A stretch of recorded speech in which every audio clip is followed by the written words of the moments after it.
बंधुगण, विषय राहुल गांधी जी और कांग्रेस पार्टी का है।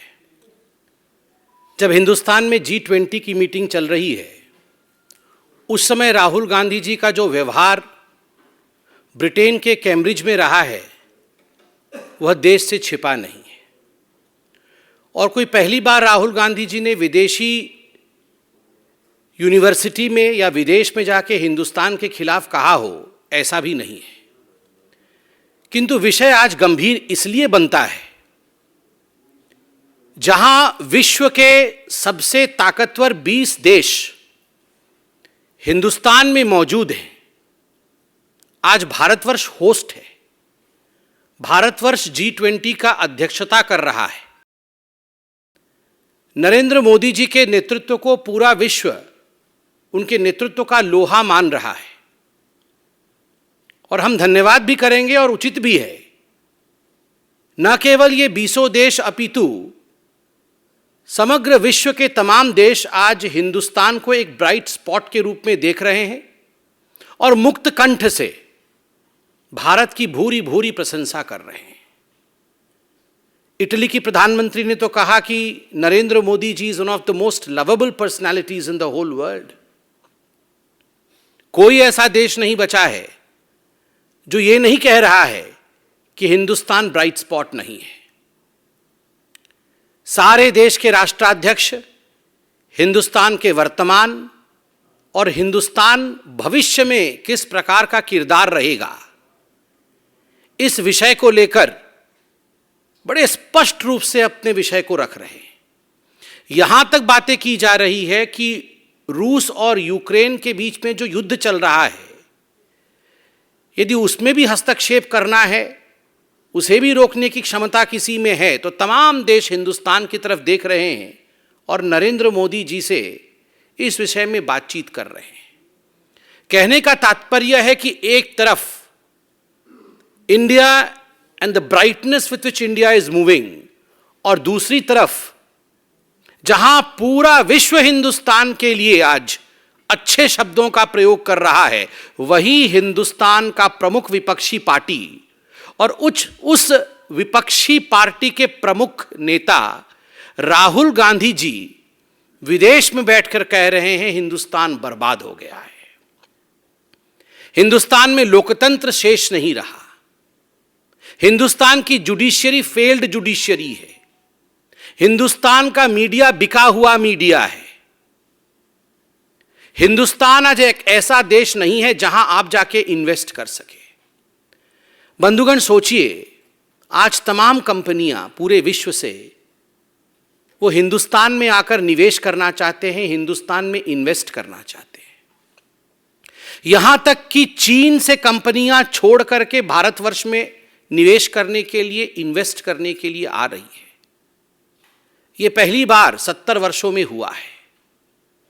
और वहीं पैरेलली राहुल गांधी ब्रिटेन के एक बड़े यूनिवर्सिटी में जाके लोगों के बीच में कहते हैं कि हिंदुस्तान कतई मत चले जाना। अगर आप हिंदुस्तान में इन्वेस्ट करने के लिए सोच रहे हैं तो हिंदुस्तान से खतरनाक स्थान और कोई नहीं है।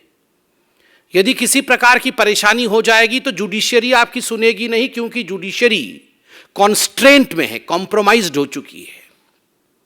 मीडिया वहां सच नहीं दिखाता है। जो परिस्थिति मीडिया हिंदुस्तान की दिखा रही है वो हकीकत नहीं है।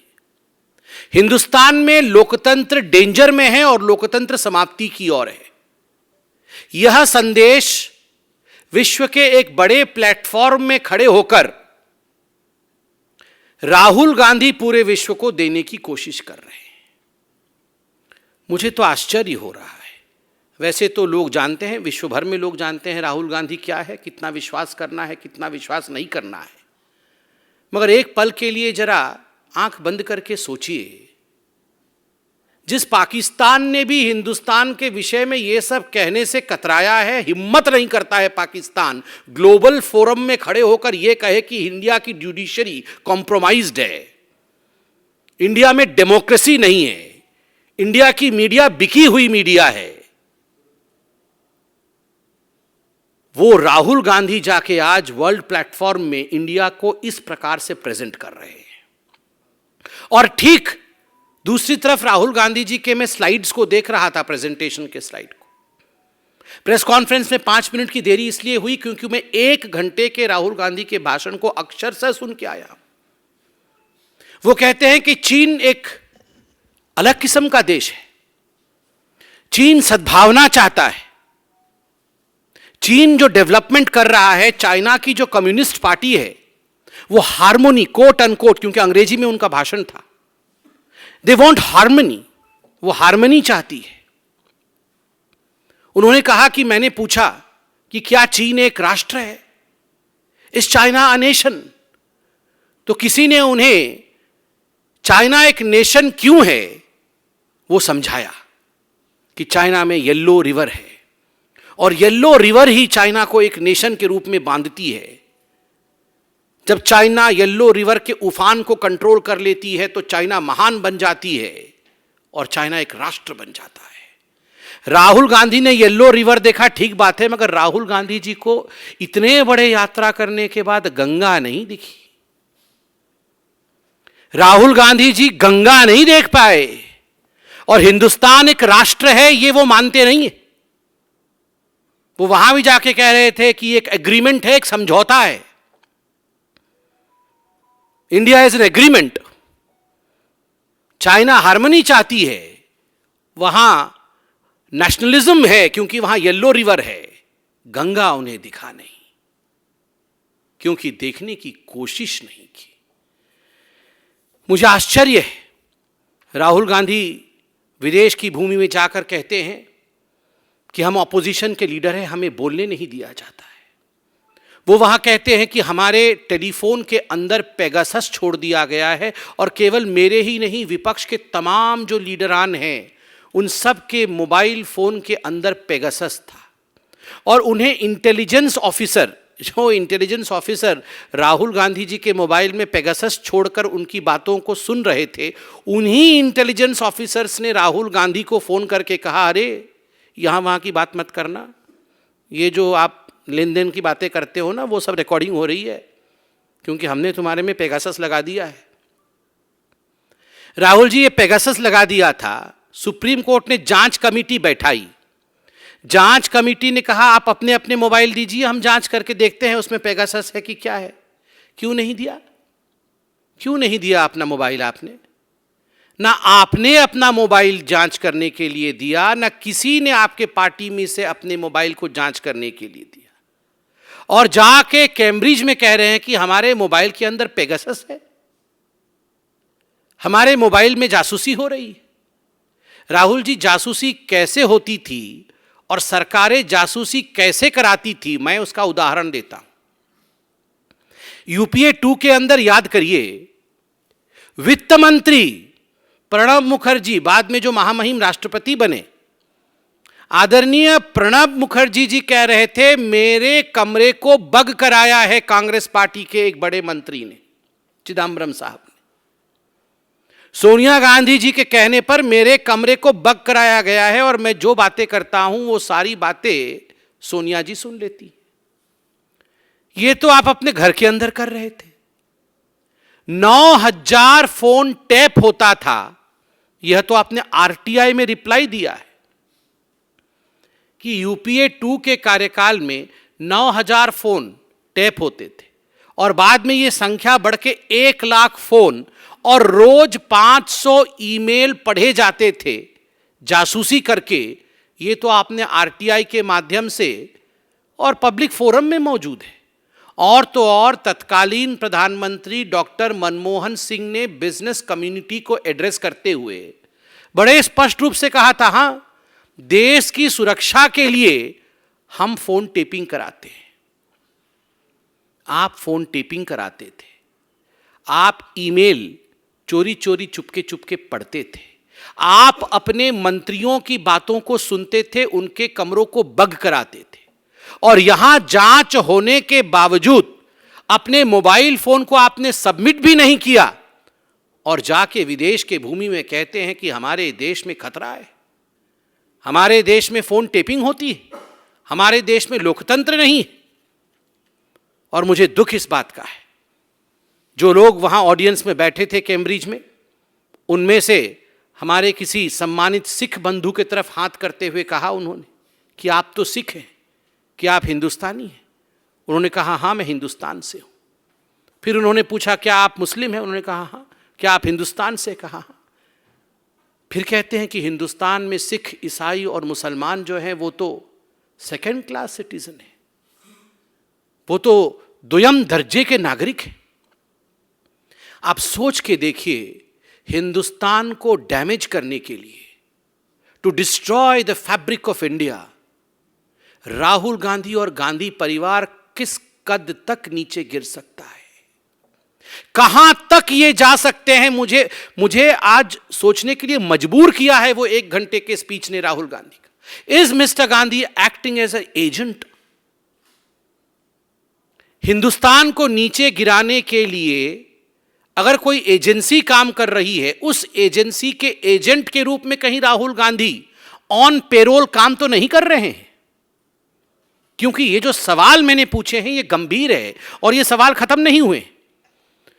वो कहते हैं कि जो इंस्टीट्यूशनल फ्रेमवर्क्स हैं एक डेमोक्रेसी को मेंटेन करने के लिए, they have ceased to exist in India. Institutional frameworks टूट गए हैं। और कौन से वो इंस्टीट्यूशनल फ्रेमवर्क्स है which have ceased to exist in India? Parliament. उन्होंने कहा है, अंग्रेजी में कहा है, parliament is not functioning. Independent media has ceased to exist. आप लोग बैठे हैं, मेरे सामने बैठे हुए हैं। डू यू एग्जिस्ट और don't you exist? Please ask yourself. आप अपने आप से पूछिए कि ये जो मीडिया मेरे सामने बैठी हुई है ये एग्जिस्ट करती है या ये बिकी हुई है? आप अपने आप से पूछिए कि independent media has ceased to exist और judiciary has ceased to exist. जब राफेल के ऊपर, जब पेगासस के ऊपर यही जुडिशियरी कमिटी बनाए, जांच आदेश करे, तो जुडिशियरी का बल्ले बल्ले, जुडिशियरी बड़ी अच्छी है। और जब जुडिशियरी कहे कि जांच कमेटी बैठी है, अपने अपने मोबाइल फोन दे दीजिए ताकि जांच कर सके, आप मोबाइल फोन ना दे, और जब जुडिशियरी अपना वर्डिक्ट सुनाए तब जुडिशियरी बिकी हुई है, कॉम्प्रोमाइज्ड हो गई। आपको देश चाहती नहीं है, आपको जनता चाहती नहीं है, चुनाव पे चुनाव आप हार रहे हैं, तो मीडिया क्या दिखाए? वाह वाह राहुल गांधी जीत गए चुनाव, राहुल गांधी। मीडिया हकीकत दिखाती है कि ना हो पाएगा राहुल गांधी से। तो हकीकत दिखाती है तो मीडिया भी इंडिपेंडेंट नहीं है। और इतना ही नहीं, उन्होंने कहा मेरे ऊपर झूठे केस हुए हैं और ऐसे ऐसे केस हुए हैं जिनमें क्रिमिनल केसेस बना दिए गए हैं, वो क्रिमिनल केस नहीं होने चाहिए। ये विदेश में कह रहे हैं। पूरा पड़ताल किया गया कि कौन से केस उनके ऊपर क्रिमिनल हो गए, तो मालूम पड़ा कि मानहानि के 2-4 केस क्रिमिनल केस हुए हैं। आप अगर कहेंगे कि देश के सारे मोदी चोर हैं, आप अगर जिस प्रकार की भाषा का प्रयोग इन्होंने कई लोगों के लिए किया है, अगर उन लोगों ने जाके केस मानहानि का किया है तो क्या लोकतंत्र समाप्त हो गया? Is Rahul Gandhi above the courts? Is Rahul Gandhi above the law? वो किसी के लिए भी कुछ भी कह दें और कोई भी केस ना करे। और मुझे तो आश्चर्य हुआ जम्मू कश्मीर के बारे में राहुल गांधी ने जो कहा है। उन्होंने कहा कि वो एक वायलेंट प्लेस है और वहां पुलिस जो है वो कोलैप्स हो चुकी है। जम्मू कश्मीर में police has collapsed. There is a security collapse in Jammu Kashmir and there is panic in security forces. मतलब हमारे जो सिक्योरिटी फोर्सेस हैं उनमें पैनिक है और पुलिस कोलैप्स हो चुकी है। वहां सिक्योरिटी फोर्सेस कोलैप्स हो चुके हैं और तुरंत बताते हैं कि मैं वहां आतंकवादी भी मुझे दिखे, वहां पे मिलिटेंट्स भी दिखे, क्योंकि वो तो जिस प्रकार से बोलते हैं समझने में काफ़ी टाइम लगता है, मगर मैंने पूरा समझा है। 2-3 बार सुन के समझा है। आप भी जरा सुन लीजिएगा 2-3 बार, तभी समझ में आएगा। वो बोल रहे थे कि मैं जा रहा था तो एक लड़के ने इशारा किया, तो मैंने उसके इशारे को देखा, तो उसने कहा इधर आओ, तो मैंने कहा तुम इधर आओ, तो फिर वो उधर आया राहुल जी के पास और राहुल जी को बोला वो देखो। राहुल जी ने देखा उधर, तो बोला वो जो 5 लोग खड़े हैं वो मिलिटेंट है, आतंकवादी है। राहुल जी बोला अच्छा अब मेरा क्या होगा, ये तो मुझे मार देंगे, ये तो आतंकवादी आ गए हैं। तो बोले नहीं नहीं नहीं, तुम्हें नहीं मारेंगे क्योंकि तुम अहिंसा के साथ चल रहे हो। मतलब फिर राहुल जी ने कहा मेरे सामने आतंकवादी खड़े थे और उन्होंने मुझे बहुत, दे गेव मी लुक्स, अंग्रेजी में कहा लुक्स, मतलब भयंकर दृष्टि से देखा कि बस तेरा तो आज होने वाला है काम, मगर फिर कुछ नहीं किया। इसलिए नहीं किया क्योंकि मेरे साथ, मेरे अंदर वो सिक्योरिटी तो कोलैप्स हो गई थी, पुलिस तो फेल हो गई थी, मगर उनके अंदर अहिंसा थी। इसलिए आतंकवादियों ने बोला नहीं, तेरे अंदर अहिंसा है, तुमको मैं नहीं मारेंगे, तो छोड़ दिया।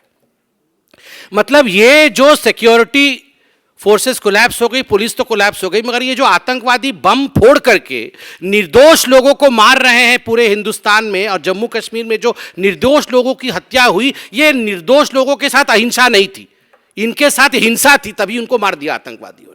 और राहुल गांधी के दिल के अंदर से अहिंसा थी, इसलिए आतंकवादी नहीं, तुम्हें छोड़ रहे हैं।